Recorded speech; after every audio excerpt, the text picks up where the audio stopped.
అందరికీ నమస్కారం. ఒక 15 రోజుల కిందట నాకు కొంచెం బాలేదని వీడియో పెట్టాను కదండి. ఆ రోజు అది సడన్గా నడుములో నొప్పి వచ్చింది. అంటే ఇక్కడ ఒక నెల రోజులు ఉండి వెళ్ళాం కదండి. ఆదివారం రోజు నైట్ వెళ్తాం కదా, నెక్స్ట్ రోజు సోమవారం కొంచెం ఏదో బాగాలేదన్నట్టు అనిపించింది. తర్వాత మంగళవారం పొద్దున్నే సడన్గా అసలు నాకు వెన్నెముక లేనట్టు లూజ్గా అనిపించింది ఒక్క నిమిషం పాటు. ఇంకా తర్వాత సడన్గా ఇక భరించలేని పెయిన్ స్టార్ట్ అయింది బాగా. ఆ రోజంతా చాలా సఫర్ అయ్యానండి. కనీసం ఎట్లా అంటే హాస్పిటల్కి వెళ్ళటానికి కూడా నేను నడవాలి కదా, నడవలేనంత సఫర్ అయ్యాను. ఆ నెక్స్ట్ డే కూడా అలానే ఉంది. ఇంకా తగ్గదని తెలిసి కష్టపడి ఇలాగ ఓపీ చేసుకొని వెళ్తే న్యూరాలజిస్ట్ దగ్గరికి ఎంఆర్ఐ స్కాన్ చేయించుకోమని చెప్పారు. ఎంఆర్ఐ స్కాన్ తీయించుకొని మళ్ళీ వెళ్ళాను. అప్పుడు ఇది L4, L5S1 అది డిస్క్ బల్జ్ ఉందని చెప్పారు. ఇంకేదో నాకు అర్థం కాదండి. ఆ మూడిట్లో ప్రాబ్లం ఉందని చెప్పారు. అయితే నా నరం కంప్రెస్ అవుతుందంట ఆ డిస్క్ బల్జ్ అవటం వల్ల. అయితే న్యూరాలజిస్ట్ అడిగారు ఆ రోజే, రీసెంట్గా ఎప్పుడైనా బ్లడ్ టెస్ట్ చేయించుకున్నావా, విటమిన్ డి ఎలా ఉంది, B12 ఎలా ఉంది అని చెక్ చేయించుకున్నావా అని అడిగితే లేదండి వాళ్ళే ఇచ్చి వచ్చానని చెప్పాను. తర్వాత ప్రోటీన్ ఫుడ్ తీసుకుంటున్నావా లేదా అని అడిగారు. ప్రోటీన్ ఫుడ్ బాగా తినమని చెప్పారు. తీసుకుంటున్నానండి, ఆల్రెడీ స్టార్ట్ చేశానని చెప్పాను. తర్వాత బ్లడ్ టెస్ట్ వచ్చిందండి. ఆ రోజు ఇంటికి వచ్చినాక బ్లడ్ టెస్ట్ వస్తే అన్నీ పర్లేదు, నార్మల్గానే ఉన్నాయి. కాకపోతే విటమిన్ డిను విటమిన్ B12 ఈ రెండు డెఫిషియన్సీ ఉందని చెప్పారు అని దాంట్లో జనరల్ ఫిజిషియన్ని కన్సల్ట్ అయ్యాను. వారేమో అది విటమిన్ డి సప్లిమెంట్స్, B12కి రెండింటి సప్లిమెంట్స్ ఇచ్చారు. అవి వాడుతున్నాను. న్యూరాలజిస్ట్ గారు ఇచ్చినవి కూడా 1 మంత్కి ఇచ్చారు టాబ్లెట్స్, అవి వాడుతున్నాను. దాంతోపాటు ఫిజియోథెరపీ కూడా తీసుకుంటున్నాను. రోజు తన ఇంటికి వచ్చి చేయిస్తున్నారు, నాతో ఎక్సర్సైజెస్ చేయిస్తున్నారండి. బ్యాక్ స్ట్రెంగ్థనింగ్ ఎక్సర్సైజెస్, అది పెల్విక్ బ్రిడ్జెస్, హ్యామ్స్ట్రింగ్స్, అవి ఐసోమెట్రిక్ ఉంటాయి కదండి, అవన్నీ చేయిస్తున్నారు. ప్రస్తుతానికైతే బాగానే ఉంది. అంటే పూర్తిగా నార్మల్ అని చెప్పలేను కానీ బాగానే ఉంది. ముఖ్యంగా ఎర్లీ మార్నింగ్ నిద్ర లేవగానే వెంటనే లేచి అటు ఇటు తిరిగాను అనుకోండి నొప్పి వస్తుంది. ఇప్పుడు ఇవాళ కొంచెము లోవర్ బ్యాక్ లెఫ్ట్ సైడ్ కొంచెం పెయిన్ ఉంది. పర్లేదు కానీ మరీ భరించడంత కాదు, కొంచెం పెయిన్ ఉంది. పొద్దున్న లేవగానే తిరిగి అటు ఇటు పనులు చేసుకోకుండా ఒక అరగంట అలా ఇలా దీన్ని ఏదన్నా వెనక సపోర్ట్ వేసుకొని కూర్చున్నాను అనుకోండి, తర్వాత మామూలుగా సెట్ అయిపోతుంది. రోజంతా బాగానే ఉంటుంది. తర్వాత కొంచెం మళ్ళీ నైట్ అయ్యేసరికి కొద్దిగా ఉంటుంది పెయిన్, అంతే. ప్రస్తుతానికైతే బాగుంది. అంటే నార్మల్గా అంటి దొరికేట్లాగా తిరిగినంత స్పీడ్గా నడవటము, వంగటం అలాంటివి చేయలేకపోతున్నా. కొంచెం టైం పడుతుంది అనుకుంటా కదండి దానికి. కాకపోతే నేను మొన్న పెట్టిన వీడియో పెట్టినప్పుడు అసలు ఎంతమంది కామెంట్స్ రాశారండి, ఎంతమంది ఇలాంటి ప్రాబ్లంతో సఫర్ అవుతున్నారో రాస్తే ఇంత పెద్ద పెద్ద కామెంట్స్ ఒక్కొక్కటి. అవి చదువుతుంటే అమ్మో ఇంతమంది ఇట్లాంటితో ఇబ్బంది పడుతున్నారా అని అనిపించింది నాకు. కానీ అసలు ఇట్లాంటిది మాత్రం రాకూడదండి. మనకి ఏదైనా ప్రాబ్లం వచ్చే వరకు, అంటే మన శరీరంలో ఏదైనా సమస్య వచ్చే వరకు ఆ అవయవం ఇంత ఇంపార్టెంట్ రోల్ ప్లే చేస్తుందా అని అనిపిస్తుంది. ముఖ్యంగా వెన్నుముక్క మనము మామూలుగా ఉంటుంది ఇట్లా కూర్చుంటాం కదా అని అనుకుంటాం, కొంచెం ఆలోచించాం కదా రోజు ఇబ్బంది కలిగే వరకు. అంత ప్రాబ్లం వచ్చిన తర్వాత అమ్మో ఇది ఇంత ఇంపార్టెంటా, నుంచోవాలన్నా కూర్చోవాలన్నా పక్క తిరగాలన్నా, కనీసం దగ్గు వచ్చింది అనుకోండి, దగ్గుతున్నా కూడా నొప్పి వస్తుంది. అంటే కదులుతుంది కదా బాడీ, అట్లా అంత నొప్పి వస్తుంది. ఏదైనా చిన్న వెయిట్ లిఫ్ట్ చేయాలన్నా కూడా వెన్నెముక అంత ఇంపార్టెంట్ అని తెలిసిందండి నాకు. అంటే ఆ నొప్పిలో ఉన్నప్పుడు చిన్నది వాటర్ బాటిల్ కూడా అట్లా లిఫ్ట్ చేయలేకపోయాను నేను, అంత నొప్పి వచ్చింది. అసలు ఇన్ని రోజులండి నేను అసలు హాస్పిటల్కి వెళ్ళాల్సిన అవసరం రాకూడదు. ఏజ్తో పాటు వచ్చే సమస్యల్ని పోస్ట్ పోన్ చేయాలి, సాధ్యమైనంత హాస్పిటల్కి వెళ్ళకుండా లైఫ్ లీడ్ చేయాలని అనుకుని చాలా ప్రయత్నం చేశాను. బట్ నేను అనుకున్న ప్రయత్నానికి నేను లీడ్ చేస్తున్న లైఫ్కి పొంతన కుదరలేదు. అంటే నేను ఎక్కువగా శారీరక శ్రమ చేస్తూ వచ్చాను కాబట్టి నడుస్తూ ఉంటాను కదా. యాక్చువల్గా ఏం చెప్పారంటే ఒకే పొజిషన్లో ఎక్కువసేపు కదలకుండా కూర్చోవడం వల్ల కూడా, పోస్చర్ సరిగ్గా లేకపోవడం వల్ల కూడా వస్తుందని చెప్పారండి. కానీ నాకు తెలిసి నేను కంప్యూటర్ ముందు కూర్చున్నా కూడా మరీ అంత సోయ లేకుండా కూర్చోను, పోస్చర్ సరిగ్గానే ఉంటుంది నాకు. ప్లస్ నేను మధ్య మధ్యలో లేచి నడుస్తుంటాను అండి, ఒకే కంటిన్యూస్గా కూర్చోను.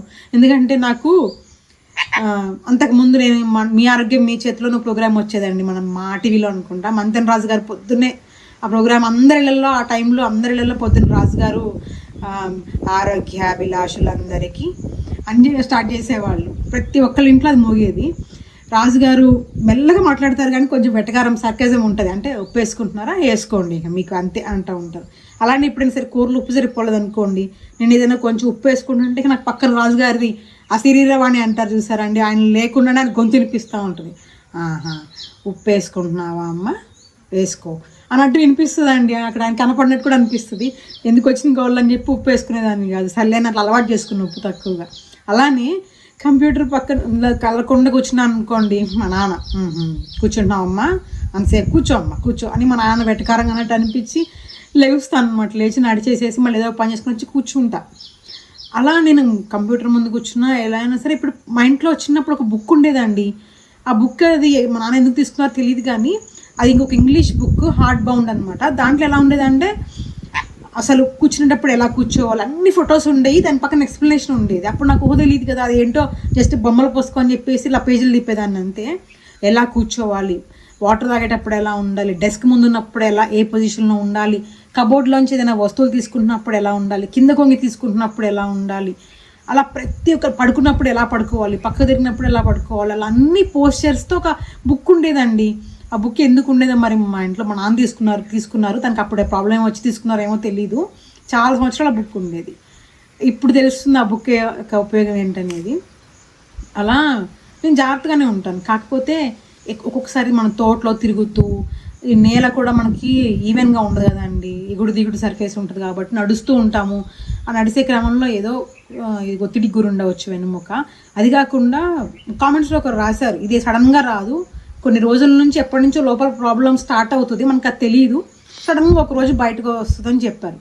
నేను అక్కడి నుంచి ఇంటికి నుంచి ఇక్కడికి వచ్చే ముందు రోజు నెల రోజులు ఉంటాను వచ్చాను కదా, వచ్చే ముందు ఇల్లంతా నీట్గా సర్దుకున్నాను.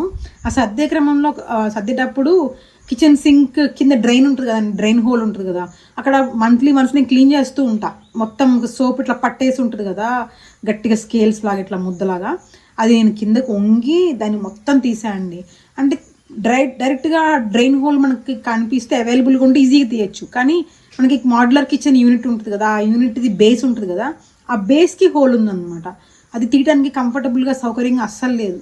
నా శరీరాన్ని దానికి తగ్గట్టుగా అనువుగా నాకు కంఫర్ట్గా లేకపోయినా ఉంచి దాన్ని మొత్తం తీశాను. ఆ రోజు కొంచెం బాగా నొప్పి వచ్చింది.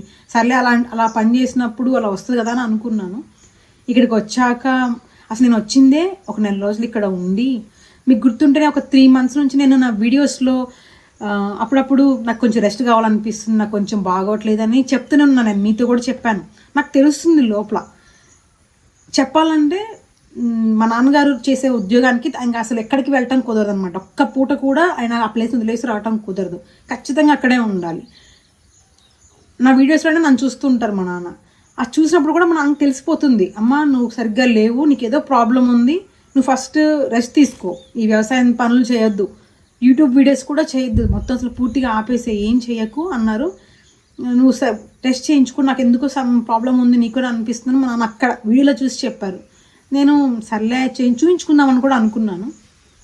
నాకు కూడా ఎందుకో బాగాలేదని అనిపించే నేను మీకు వీడియోలో కూడా నాకు ఎందుకో అలసటగా అనిపిస్తుంది, కొంచెం రెస్ట్ తీసుకోవాలనిపిస్తుంది అని అప్పుడప్పుడు అంటూనే ఉన్నాను మీతో. నేను అలా అనుకున్నాను కాబట్టి ఒక 1 month అసలు ఇంట్లో నేను ఏమి రోజువారీ చేసే పనులన్నిటిని విశ్రాంతి తీసుకొని నా కోసం నేను టైం స్పెండ్ చేయాలని చెప్పి ఇక్కడికి వచ్చాను. నాతో పాటు మా అమ్మ, సరే అమ్మ నీతో పాటు నేను ఉంటా, ఏదైనా పని ఉంటే నేను చేసి పెడతాను, నువ్వు రెస్ట్ తీసుకో, నీకు కావాల్సినట్టు చూసుకో, నీకు నచ్చినట్టు ఉండు అని చెప్పింది. పొద్దున్న తొందరగా లేచి ఎక్సర్సైజ్ చేసి మంచి ఆహారం తీసుకుంటూ నైట్ త్వరగా పడుకొని అలా మంచిగానే ఉన్నాను. కాకపోతే రెస్ట్ తీసుకోవాలనుకున్నాను, తీసుకోలేకపోయాను. ఎందుకంటే తోటలో ఉంటే రెస్ట్ అనేది ఉండదండి, ఏదో ఒక తెలియకుండానే పని చేసేస్తూ ఉంటాము. ఆ తర్వాత ఇంటికి వెళ్ళగానే ఒక రోజు డల్గా అనిపించింది, ఇంకా అంతే. ఆ మండే రోజు, ఆ మంగళవారం రోజు అలా సడన్గా అయింది.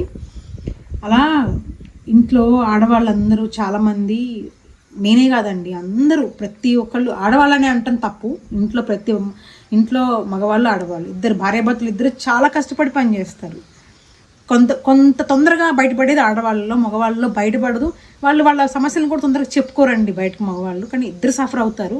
కానీ నేను ఈ 15 రోజుల నుంచి నేను గమనించింది ఏంటంటే, ఇప్పుడు నేను సిక్కాను కదా, నేను లెగవలేకపోయాను కదా, 2-3 రోజులు అయితే మా అమ్మాయి సచినే కలిసి నుంచోబెట్టడం కూర్చోబెట్టడం కూడా వాళ్ళు చేయాల్సి వచ్చింది. వాళ్ళొక 1 వారం రోజులు వాళ్ళ పనులకి మొత్తం సెలవు పెట్టేసి నాతోనే ఉన్నారు. నాకు అలా వాళ్ళతో వాళ్ళ పనులు ఆపేసుకొని ఇంట్లో నా కోసం ఉండడం అంటే నాకేమనిపిస్తుంది అంటే, ఎవరి పని ఎప్పుడు ఎంత ఇబ్బంది అయినా సరే ఆగకూడదు, పనికి అంతరాయం ఉండకూడదు, పని చాలా ఇంపార్టెంట్ అనిపిస్తుంది అండి. నా వల్ల అది ఆ అంతరాయం ఏర్పడి వాళ్ళ లైఫ్ రొటీన్ దెబ్బతిన్నందుకు వాళ్ళ పనులు వాళ్ళు చేసుకోలేకపోయినందుకు నేను చాలా గిల్టీ ఫీల్ అయ్యాను. నాకు ఎందుకు బాగా ఇబ్బంది అనిపించింది వాళ్ళతో పని చేయించుకోవటం. ఒక వారం రోజులు వాళ్ళ ఇంట్లో పని చేయాల్సి వచ్చేసరికి ముఖ్యంగా కిచెన్లో పని సచిన్ చేశారు మొత్తము. మా అమ్మాయి నన్ను చూసుకుంది. సచిన్కి అసలు ఏం చేయాలో ఎలా చేయాలో, కిచెన్లో ఎక్కడ ఏ వస్తువు ఉంటుందో కూడా తెలియదండి. ఏ స్పూన్ ఎక్కడ ఉంటుందో, ఏ గిన్నె ఎక్కడ ఉంటుందో, ఏ గిన్నెలో ఏం చేసి ఏం వండాలో తనకి అసలు కొంచెం కూడా తెలియదు.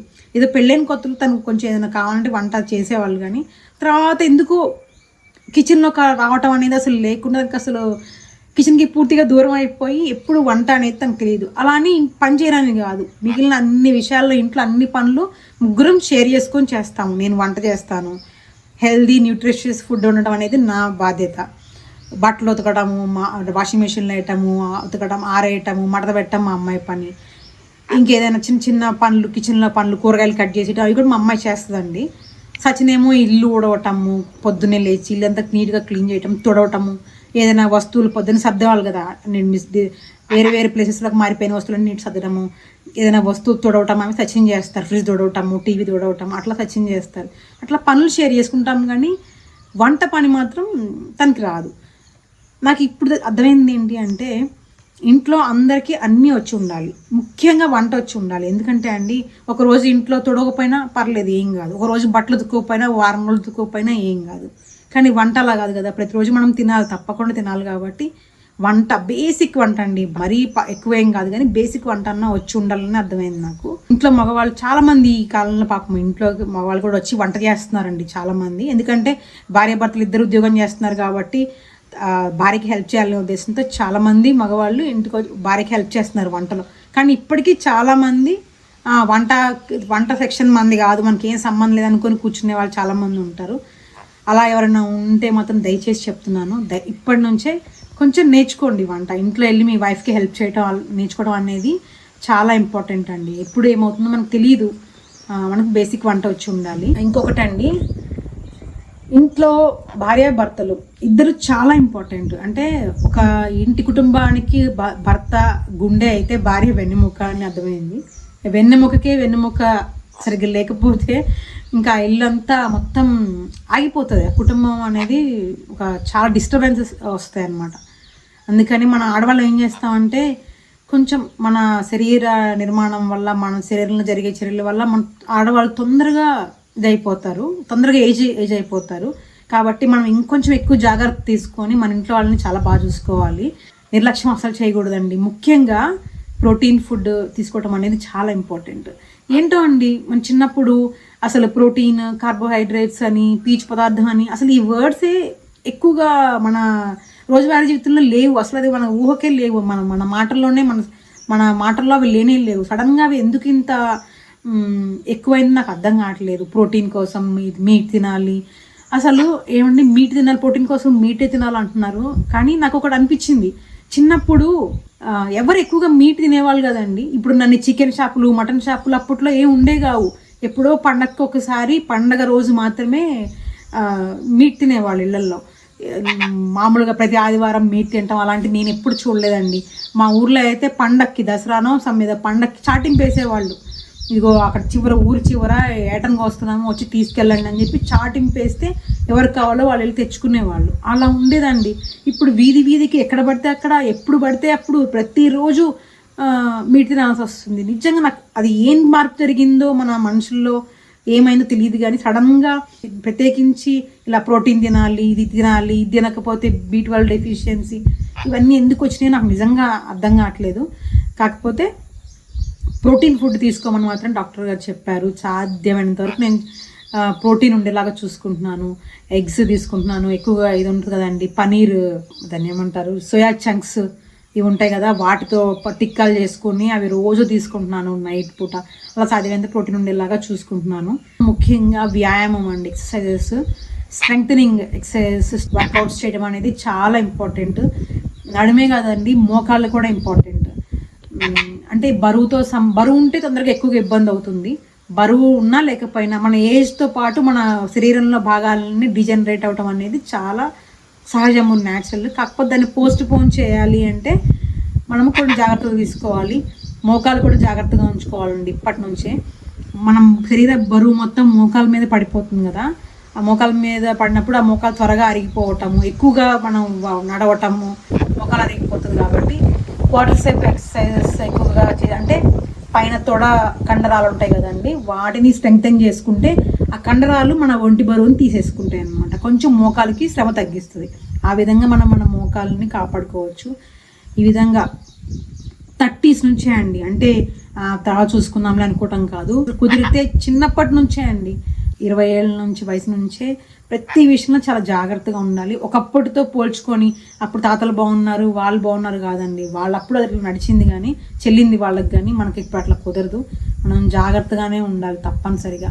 మన ఇంట్లో పిల్లల్ని కూడా అండి, పిల్లలు బాగా తినాలి, బొద్దు తింటేనే ఎక్కువ బలం ఉంటుందని చెప్పేసి ఇంత అన్నం, జంక్ ఫుడ్, దోశలు, పూరీలు, ఇడ్లీలు ఎక్కువ పెట్టకూడదండి. పిల్లలకు కూడా మనలానే ఆరోగ్యకరమైన ఆహారమే అలవాటు చేయాలి. తగినంత వ్యాయామం ఉండేలాగా చూసుకోవాలండి. మనం వాళ్ళని జాయిన్ చేసే స్కూల్స్లో కూడా ప్లే గ్రౌండ్ లేని స్కూల్స్లో, చిన్న చిన్న బిల్డింగుల్లో జాయిన్ చేయకపోవడమే మంచిది. సరే, కొంతమంది ఇంటి దగ్గరగా ఉంటుందని అలాంటి వాటిల్లో కూడా జాయిన్ చేస్తారు. అలా చేసినా సరే కనీసం ఆదివారం అన్నా సరే వాళ్ళకి వ్యాయామం ఉండేలాగా తప్పనిసరిగా చూసుకోవాలండి. ఏదో ఇప్పుడు నాకు తెలిసింది కదా, నేను ఇంత జాగ్రత్తగా ఉన్నా కూడా నేను ఇంత సఫర్ అవుతాను కదా, ఎవరికి అసలు సఫరింగ్ అనేది ఉండకూడదని చెప్తున్నాను నేను. ఇప్పటి నుంచే అందరూ జాగ్రత్తగా ఆరోగ్యాన్ని చూసుకోవాలని నేను రిక్వెస్ట్ చేస్తున్నాను. మంచి ఆహారం తీసుకోవాలి, మంచి వ్యాయామం చేయాలని రిక్వెస్ట్ చేస్తున్నాను. నన్ను ఇంట్లో కూడా అండి ఎప్పటి నుంచో అంటున్నారు, ఎందుకు అంత పని చేస్తావు, చెయ్యకు, తిరగక అని సచిన్ చెప్తారు, మా అమ్మాయి చెప్తుంది, మా నాన్న చెప్తూ ఉంటారు. కానీ నాకే అండి ఇట్లా కదలకుండా ఖాళీగా నేను ఉండలేను. ఏదో ఒకటి చేస్తూ ఉండాలండి మనిషి అన్నాక. ఐడిల్ బ్రెయిన్ ఎప్పుడూ ఉండకూడదు, ఎప్పుడు శరీరానికి మెదడుకి పని ఉంటూనే ఉండాలనేది నాకు అనిపిస్తుంది. నాకు ఇప్పుడు ఇలా అయింది కాబట్టి నేను చేసిందంతా కరెక్ట్ కాదని అనిపిస్తుంది. కానీ అవ్వకపోయి ఉంటే అంతా నేను చేసిందంతా వృధా కాదు కదండి, ఎంత కష్టపడి చేశాను. అంతా చేసి చివరికి ఒక కొలికి తీసుకొస్తున్నాను అనుకున్నప్పుడు ఇలా అయితే చాలా బాధ అనిపిస్తుంది. కానీ లేదండి, నేను ఇంకా జాగ్రత్తగా ఉండి నా బాడీని మళ్ళీ ఒక ప్రాపర్ షేప్ తీసుకొచ్చుకొని నేను అనుకున్న ప్రతిదీ ఖచ్చితంగా చేస్తాను. నేను ఎప్పుడు నిరుత్సాహపడనండి. నాకు ఇట్లా కూర్చోవాల్సి వస్తే నాకు చిరాగ్గా ఈజీగా అనిపిస్తుంది, కానీ తప్పదు, కూర్చోవాలి కొన్ని రోజులు, ఒక 2-3 months వరకు పడుతుందేమో అనిపిస్తుంది నొప్పి తగ్గడానికి. కానీ నేను అనుకున్న పనులన్నీ తప్పకుండా మళ్ళీ జాగ్రత్తగా నా బాడీని మామూలు స్థితి తీసుకొచ్చుకొని చేస్తాను. మొదటి 1 వారం అయితే అండి ఎక్స్ట్రీమ్ పెయిన్ అని భరించానండి, మామూలుగా కాదు, చాలా చాలా నరకం అనిపించాను. ఫస్ట్ 1 week అయితే, 1 week తర్వాత సచిన్ హని ఇంకా వెళ్ళిపోయారు. మరి ఎన్ని రోజులు అని చెప్పి ఉండిపోతారు ఇంట్లో, అలా ఉండలేరు కదా. ఇంకా ఆ 1 week తర్వాత రోజు నేను అప్పటికి కూడా నాకు ఇంకా ఎక్స్ట్రీమ్ పెయిన్గానే ఉందండి. నేను, లక్కీ, మ్యాంగో ముగ్గురమే ఇంట్లో. ఒకరోజేమో ఆ 1 week పెయిన్ కంటిన్యూ అయింది. 7th day ఏమో పీరియడ్ క్రాంప్స్ ప్లస్ నడుము నొప్పి. రోజంతా ఏడుస్తూనే ఉన్నానండి, మార్నింగ్ నుంచి సాయంత్రం వరకు. లక్కీ మ్యాంగో అని ఏడుస్తూనే ఉన్నాను. పాపం లక్కీ వాళ్ళు, నేను ఏడుస్తుంటే వాళ్ళు బాధపడుతున్నారు. నిజంగా అండి, అవి మన బాధని అవి ఎంత బాగా అర్థం చేసుకుంటాయంటే ఒక్కొక్కసారి అనిపిస్తుంది అండి, మనుషుల కన్నా అవే ఎక్కువ అర్థం చేసుకుంటాయేమో అనిపిస్తుంది. లక్కీ ఏమో పాపం నా ఒళ్ళో ఎక్కి, నేను ఏడుస్తున్నాను కదా, నా ఒళ్ళో ఎక్కి నుంచి ఉన్నాడు, అమ్మ ఎడవద్దన్నట్టుగా.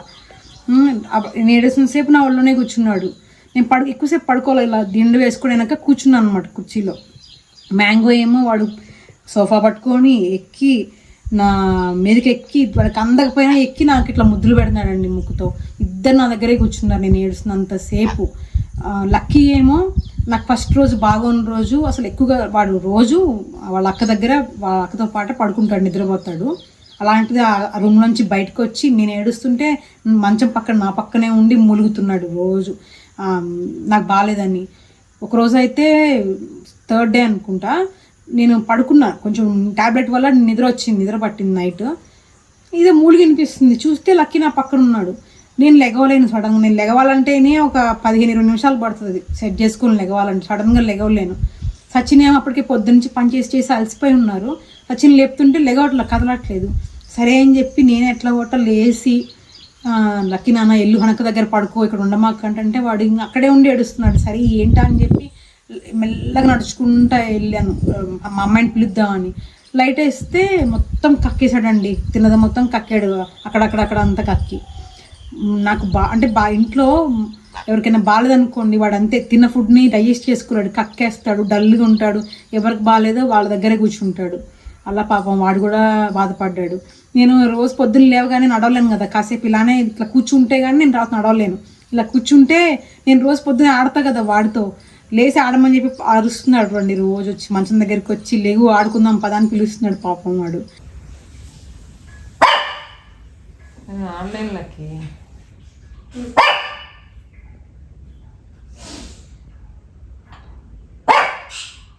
ఆన్లైన్ రా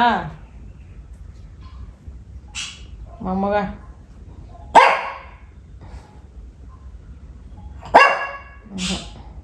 ఆన్లైన్లోకి నాన్న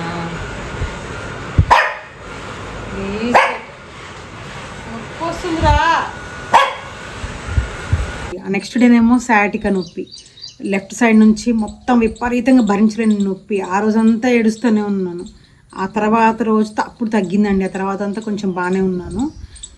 ఆగస్టు 15 రోజున ఇంట్లో ఉండి, అంత బాధలో కూడా ఇంట్లో ఉండి జెండా వందనం చేసుకున్నానండి. టీవీలో చూసి జెండా వందనం చేసుకున్నాను.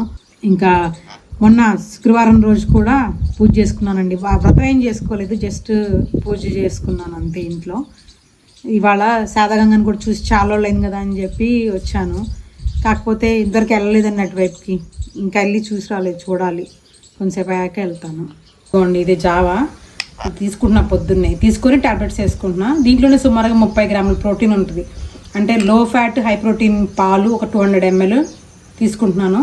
తర్వాత దీంట్లో అన్ని రకాల పప్పు ధాన్యాలు ఉన్నది, సోయా ఐసోలేట్ ఉందండి, నట్స్ పౌడర్ కూడా, అన్ని రకాల నట్స్ పౌడర్ కూడా కలిపేస్తుంది. అంటే ఒక కంప్లీట్ మీల్ లాగా ఉండేలాగా దీన్ని తయారు చేసుకున్నాను.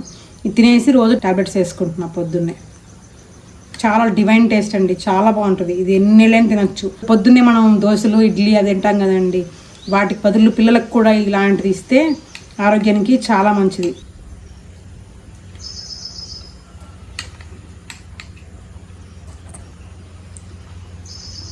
పిల్లలు కూడా దీన్ని ఇష్టంగా తింటారు తప్పకుండా. ఇది అంత టేస్టీగా ఉంటుంది. ఇది తోట కూడా అండి. ఈ వరి పొలాలు దున్నటం అంతా అయిపోయింది కదా, ట్రాక్టర్స్ ఫ్రీ అయింది. లాస్ట్ వీక్ మొత్తం రోటావేటర్తో మొత్తం కలిగి దున్నేసామండి. కందులు, మినుములు, పెసర్లు, కొంచెం ఉలవలు, కాబులి శనగలు, ఇవన్నీ పప్పు ధాన్యాలు ఉంటాయి కదా, అన్నీ కొంచెం కొంచెం. కందులు మాత్రం ఎక్కువ వేసామండి, ఒక 4-5 కేజీల దాకా వేసాము. అటు సైడ్ మొత్తం కందులే వేసాము. కొంతేమో డ్రిప్ హోల్స్ దగ్గర పెట్టామండి ఒక్కొక్కటి విత్తనము. మిగిలిన డ్రిప్ ఉన్న లైన్లోనే వరుసగా వేసుకుంటూ వచ్చాము. కాకపోతే వర్షం పడితేనే మొలకెత్తుతాయి. చూస్తేనేమో ఈ ఎల్నినో వల్ల వర్షం ఎక్కువగా పడట్లేదు.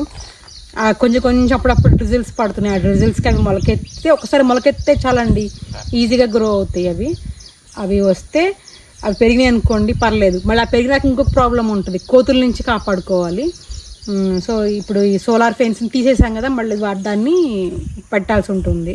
అదండి ఈ వారం అప్డేట్. అంటే నేను ఈ 15 రోజులు 20 రోజులు రాని టైంలో జరిగింది ఇదనమాట. పొలంలో తోటలో అప్డేట్ అది. అవన్నీ మొలకెత్తితే చాలు వచ్చేస్తాయి అవి. ఇవాళ వర్షం రాత్రి అంతా కొంచెంసేపు వర్షం పడింది. డ్రిజిల్సే, పెద్ద వర్షం కాదు. ఈ సంవత్సరం అంతా వర్షాలు లేవు. వచ్చే సంవత్సరానికి బోర్లో నీళ్ళు ఉంటాయో లేవో అని భయం వేస్తుందండి. కొంచెం ఎలా ఉంటుందో ఏంటో, మళ్ళీ సంవత్సరం వరకు వెయిట్ చేయాలి వర్షాల కోసం. అదే అండి, జస్ట్ ఈ విషయం మీతో షేర్ చేసుకుందామని వాళ్ళ వీడియో చేశాను. సరే అండి, ఉంటాను. తర్వాత వీడియోలో కలుద్దాము. బాయ్.